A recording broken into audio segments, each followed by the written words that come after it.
Okay. Good afternoon. I've said it before and I'll say it again. People hate public corruption. And that's because we expect the employees of government, the elected officials in government, and the appointed officials to treat our tax dollars the same way they would their families' life savings.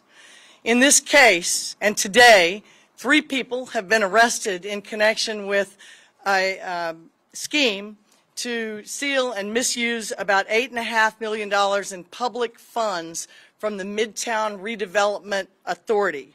Arrested today are Todd Edwards, the real estate asset manager, Veronica Ugorji, a contractor for the Midtown Redevelopment Authority, and Kenneth Jones, a second contractor for the same authority. I want to thank the Texas Rangers. Darren Parker is here next to me. The Rangers have done an excellent job for us on public corruption investigations. They're an independent agency that we call in cases just like this. And along with prosecutors who are here today, standing next to them, Sarah Nalen and Hector Garza, they have worked this case tirelessly. Now, in addition to thanking the Texas Rangers, this case differs a little bit from the last public corruption press conference we held, because in this instance, there were 2 citizens who came forward, not yesterday, not last year, but starting in the mid-2015, 2017, attending Midtown Redevelopment Authority board meetings and complaining about a lack of redevelopment, the continued nuisances that the vacant properties and abandoned houses presented, along with the public safety threat that brought. And these 2 individuals are here with us today. One is Brian Van Tubergen, a resident of 3rd Ward. The other of this Batman Robin team are Ed Pettit, another resident of 3rd Ward. These individuals noticed, because they lived in the neighborhood, that properties in the 3rd Ward were not being redeveloped as promised, that vacant houses that were supposed to be demolished were still crime hubs, that lots that were supposed to be maintained were overgrown with weeds, and again presented a public safety threat to the residents of the 3rd Ward. Now, Mr. Edwards and his co-defendants' scheme to steal and misuse this money has resulted in first-degree felony charges against each of them. All of those charges carry up to life sentences. They are first-degree felonies. So Mr. Edwards, with the fiduciary responsibility of utilizing the money to its purpose, which was to redevelop and make 3rd Ward better for the people who live there, instead lined his own pockets and those of Ms. Ugorji and of Mr. Jones.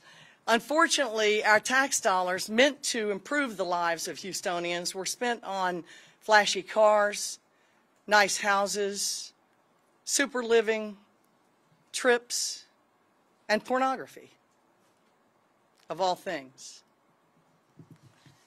You know, our redevelopment authorities are part of tax increment redevelopment zones known as TIRZs. And the relationship is confusing to the public, but in short, they are funded through tax dollars, all intended to improve those specific areas. The oversight of the expenditure of those tax dollars and the redevelopment and the improvement of the TIRZs is up to the board of directors. These individuals are appointed generally by the mayor and by commissioner's court. And it is the duty and obligation of these directors to not just rubber stamp things that are put forth by individuals who work for these TIRZs, but to have and do some due diligence. In these cases, the scheme was so unsophisticated that the slightest really investigation or even second look would have revealed a great deal of self-dealing.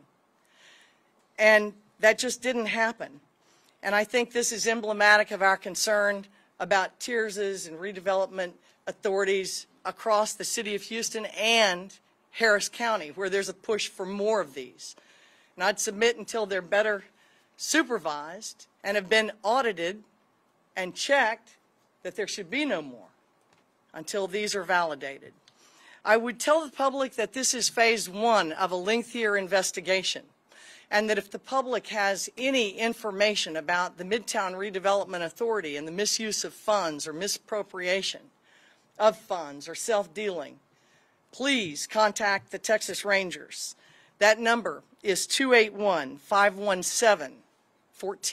I'd like to invite the mayor at this time to speak. Mayor Whitmire, I want to thank you before you do for your administration's transparency and cooperation. It is in stark contrast to what we've been dealing with the last 7.5 years. Thank you, District Attorney Ogg and your team for their conscientious work. Certainly to Ranger Parker, thank you for your investigative work, and the two citizens which we'll hear from. I would encourage any other citizen or employee of the TERS to become a whistleblower. We're willing and able to listen to any concerns. The Inspector General's office at the city is a much more user-friendly and open to whistleblowing or outright declarations of conflicts of interest, and in this instance, allegations of criminal activity. The TERS play a real important role in the maintenance and redevelopment of our city. Due to the revenue cap, they often have discretionary funds to spend on neighborhood quality of life issues. It's outrageous that we have discovered that they have criminal intent. None of the current board members of this TERS were appointed by my administration.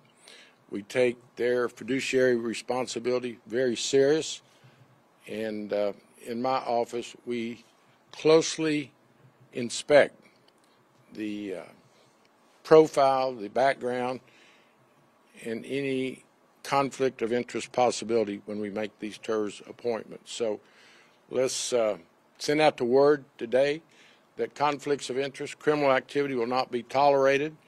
Thank you, District Attorney Ogg, for bringing us together to let the justice system work.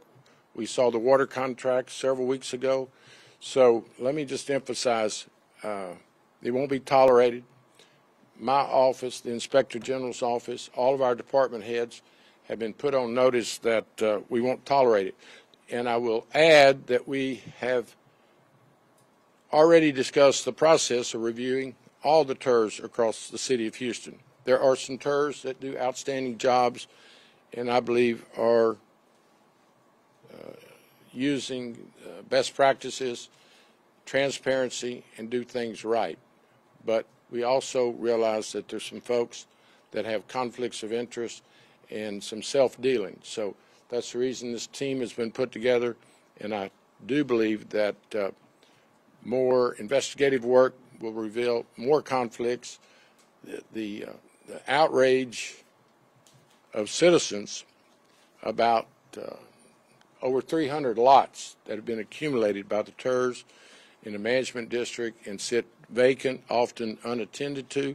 I'd like to thank the press. I've actually read about it in previous years about the neglect of the lots and the conflicts of interest that exist in the management of the Midtown operation. So with that said, thank you for all the interested parties. I hope everyone that would consider a serious conflict of interest or criminal activity will realize that it won't be tolerated in my administration or Kim Ogg's administration, and the Rangers will do their job. So it's a good announcement today that you will be caught and prosecuted, whether it's a violent crime or whether it's a white-collar crime. It's a crime, and the public expects better.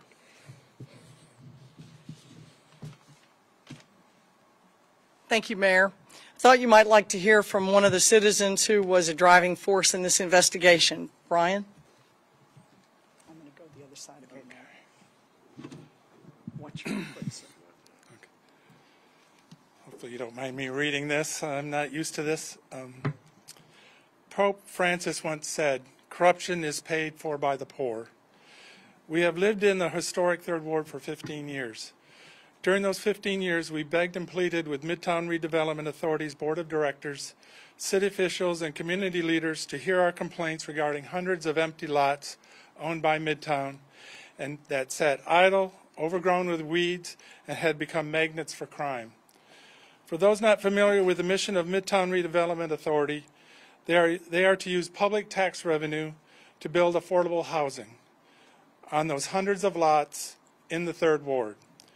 When years went by with no progress, we, the residents of Third Ward, organized, investigated, and uncovered undeniable evidence that there was corruption diverting the tax funds to private accounts.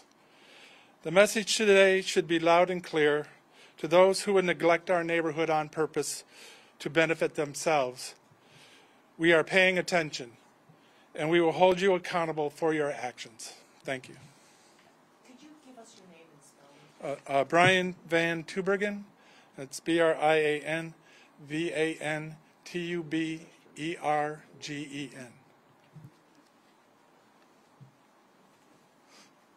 All right, I worked on that Van Tubergen pronunciation a lot and still left it at Brian.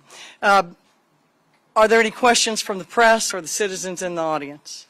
Kim and Brian, credit to you, because I know that you were relentless in getting this pushed to the administration. You want him to say? But Kim, did the previous administration, when Brian received his letter stating that the OIG's office sustained what he had been complaining of, was there any action from the previous administration directed towards your office with regards to examining this? There were no complaints filed by the OIG during the entire time that I have been the elected district attorney. Even though the OIG found that Mr. Edwards, according to city documents, was using the office to his benefit? I trust what you're saying. I haven't seen the letter, but what I would tell you is the Office of the Inspector General did not reach out to us, and when we would reach out to them, we did not receive the same amount of cooperation as we have had in this administration, which has been total. And I know that some of these houses, or some of these lots were designated for lower income housing, for people in need of housing. Do we know out of the approximately 300 lots, or over, how many actually had blueprints for housing that were already pretty much set in stone to be completed? I don't. The citizens might. But what I would tell you is the focus of our investigation has been the money for maintenance, for demolition, and for redevelopment. Phase 2 of our investigation will focus on the real estate transactions, and that just hasn't happened yet. For clarity then, these were houses that were, some of these lots were designated for lower income housing, correct? They were. They were. Do either of you, Ed or Brian, know the answer to that? Come on up. They're all designated. They're all designated as low income housing. You got to stand in front of the microphone. Sorry. They have, at their peak was probably like 450 lots within historic Third Ward, but there's also lots that they owned off of MLK, South Union, other neighborhoods. So it wasn't just our Third Ward, historic Third Ward, where they were concentrating their attention. It was other places. Brian, do we know approximately how many families were not provided with a roof over their head because of the actions that these men are being charged, these individuals are being charged with?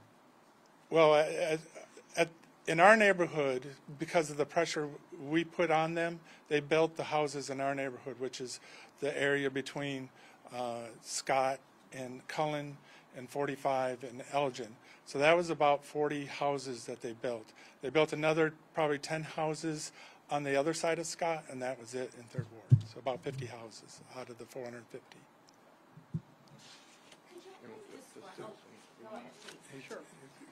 Ed, would you identify yourself? Sure. My name is Ed Pettit, E-D, P-E-T-T-I-T-T. I serve as the Vice President of the Third Ward Super Neighborhood, and so our boundaries cover the entire super neighborhood, including University Village, where Brian resides. So I can say that the rest of the super neighborhood has not seen those houses built, And we've been asking the Midtown Redevelopment Authority and its contractors for years to give us an update on what is in the pipeline to be built, what has been sold for other purposes, and what's under construction or under contract. And we're repeatedly told we don't have that information, we're working on it, we have interns putting maps together. They've never given us a straight answer. The last time they made a plan was in 2017, and they haven't updated that plan since then, despite repeated requests by our super neighborhood, including speaking at their board meetings, which have been recorded. We've asked them to update their plan and to tell us the status of these lots, and they have not. So yes, hundreds probably of families have not had houses over their heads because of this mismanagement. Are y'all able to sort of describe the details of what this scheme was? I mean, it sounds like they were saying they were going to be building things, creating invoices. Like, how did that whole thing work? Hector? Identify yourself. Good afternoon, everybody. My name is Hector Garza. I'm one of the assistant district attorneys in the Public Corruption Division. I was actually assigned to this case. Some of the details are actually outlined in the to-be warrant for one of the charges for Todd Edwards. That document is under the abuse of official capacity. In there, it'll detail a lot of details about the scheme in regards to the span of it, from whether it was from 2011 to 2021, and see which vendors were actually involved in it. It does identify the three parties: Veronica Ugorji, Todd Edwards, and Kenneth Jones. Give a brief explanation of the schemes. It's not rocket science. Yes, ma'am. So what we learned from our investigation, and thank you to the Rangers and our staff in the Public Corruption Division that all pitched in time and effort into this, what we learned is that Todd Edwards was a member of the Midtown Redevelopment Authority, in which he was the real estate property manager. As a real estate property manager, he was in charge of receiving invoices, contracting with possible vendors to provide some services. We mentioned earlier that there are over 300 properties in the Third Ward area. Well, as we come to know, when you own a property, there's some maintenance to it. Grass grows, especially in May, especially in June, especially in the fall when it's raining all day. So those properties have to be tended to. So part of the scheme was about the lawn maintenance itself and whether or not those lawns were being cared for. Mr. Van Tubergen and Mr. Pettit described some of the conditions that they were going through in the Third Ward, where the properties were not being maintained, and it caused safety concerns for the community. And they did their job to bring that forward, as they did their civil duty as citizens to bring it forward to the city. So the scheme was more to the maintenance of those properties to make sure that they were being maintained through lawn maintenance, or whether or not it was demolishing structures that had been blighted in the area.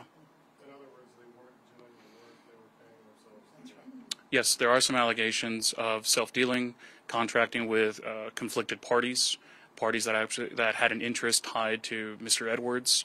And so there's a question about whether or not they actually provided those services for the safety of community members in the Third Ward.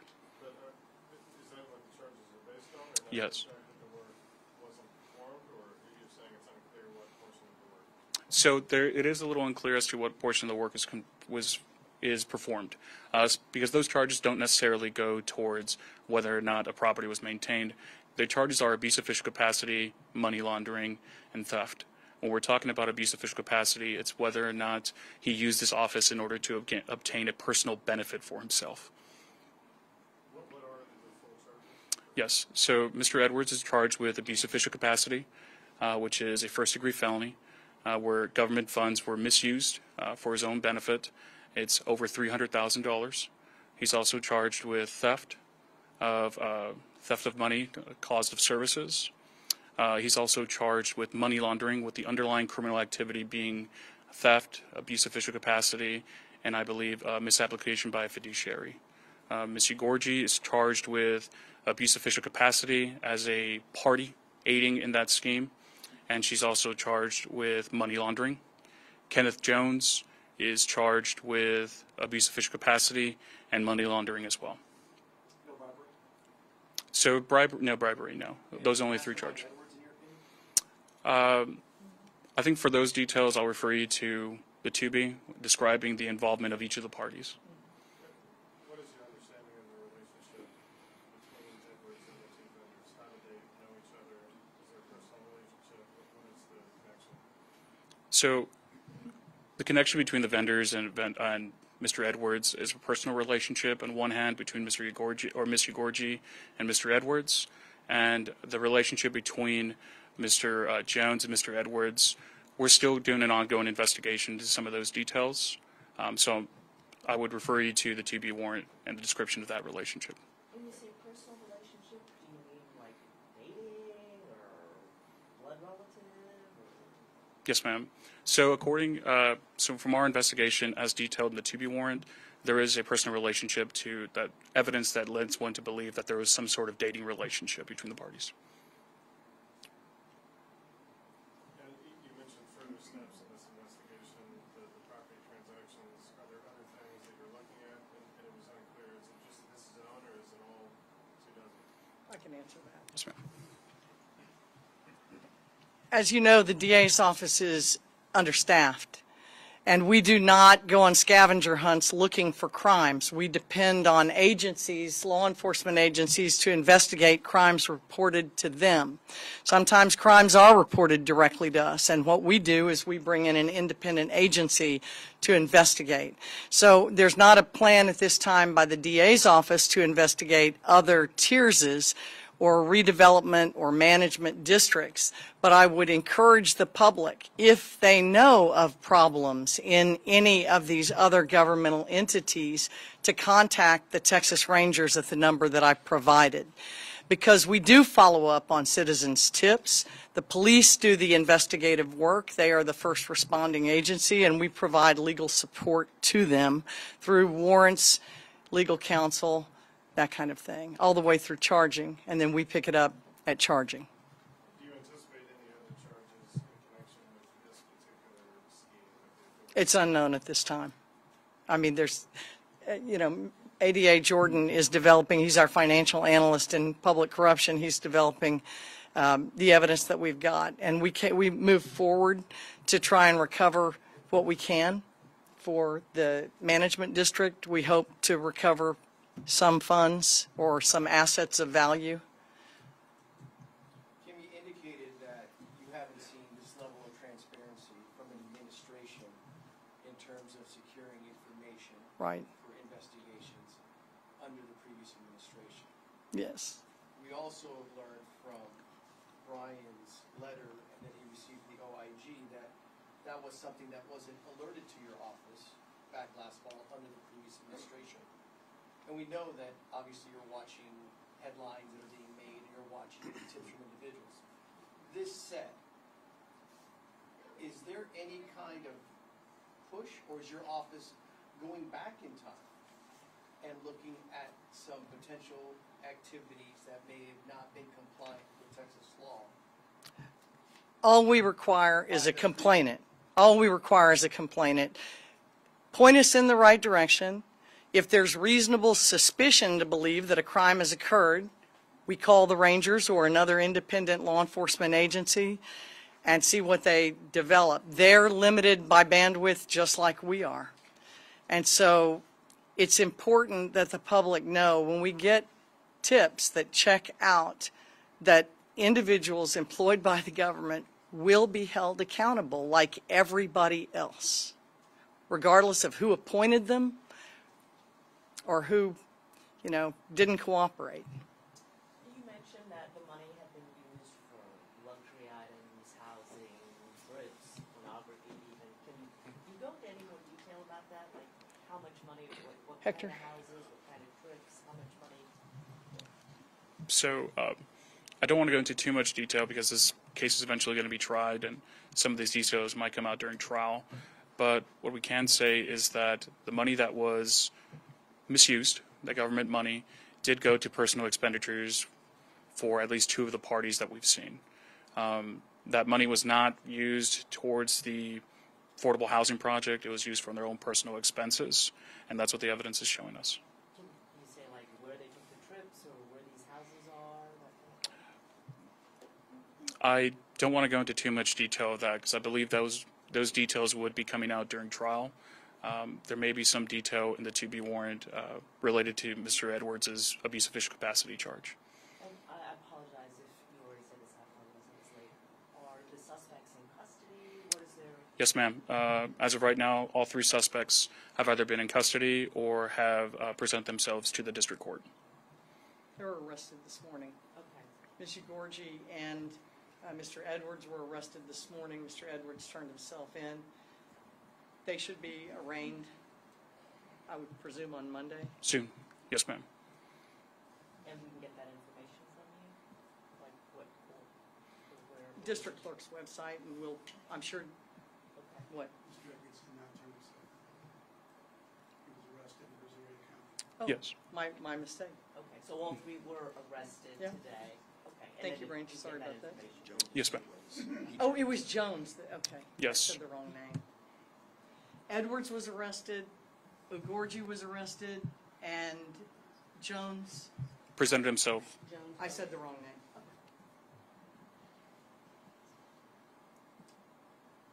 Kim, very quickly, we're having a news conference about public corruption and the actions of public officials. There's been a report in the last 24 hours about a judge and a DUI stop that was alleged to be a DUI stop. We wanted to kind of get your comments with regards to that. I don't have any comments about that right now. It's being investigated, is my understanding. We have not had a case presented to us. I wanted to ask one question. Some of the invoices that, some of the addresses on the invoices of the company that Mr. Edwards formed shared the address of former State Representative Garnett Coleman's campaign office. He's denied knowledge. Can you give an assessment of his status? Was that determined? I cannot. And Mayor, can you comment on any steps that you may take independent of this criminal probe related to Midtown or other redevelopment authorities? Well, as I mentioned a moment ago, the appointments in my office are screened. We do a very thorough research for occupations, conflicts of interest, and I take that responsibility very seriously. You know, TERS have huge discretion where they spend the monies. So it just means you've got to do your job to put good people. These citizens that have stepped forward, I think they'd be great candidates for TERS board members, management district members. It even occurred to me as we were walking in here, maybe put a prosecutor on the boards of management districts and TERS. We just need to continue to have transparency and remind, as we do when we interview folks, that they have a fiduciary responsibility. But the TERS deal with large amounts of money, some more than others, because that's where the city's revenue is going due to revenue caps. So, you know, they decide, they come to my office to get approval for streets and infrastructure, but I know we are doing a lot more inspection, review, and observation than previous administrations. Just to be sure I understand correctly, sir, so currently there is no sort of a reporting system from TERS, how they, you know, what money they take in or how they spend it. There's no sort of oversight agency or individuals. Is that correct? Can I call up an expert? Obviously, that's true, but Gwen Tillison is my economic development director and has worked with TERS across the city for many years, and she's here for technical questions. But I do know for a fact, because I've already knocked heads with a couple of TERS. We have some TERS appointments being held up that I've made, and I can simply say is some are more transparent than others, some listen to the residents more than others, and quite frankly, some listen to City Hall more than others. But I've taken a very active role in the appointments. And if you're a city vendor, no, you're not a candidate for one of my appointments. And that is across the board, whether you're a Metro appointee or Sports Authority, Houston First. You know, the appointments so many of these commissions really play major roles and involve millions of dollars. So I'm on review with my staff for conflicts of interest. And that's the first thing you look for, and then you get these fine investigators involved, and it becomes, if proper, a criminal investigation. Gwen, you want to explain the technical? Yeah, I guess that's the bottom line. I just want to make sure I'm clear.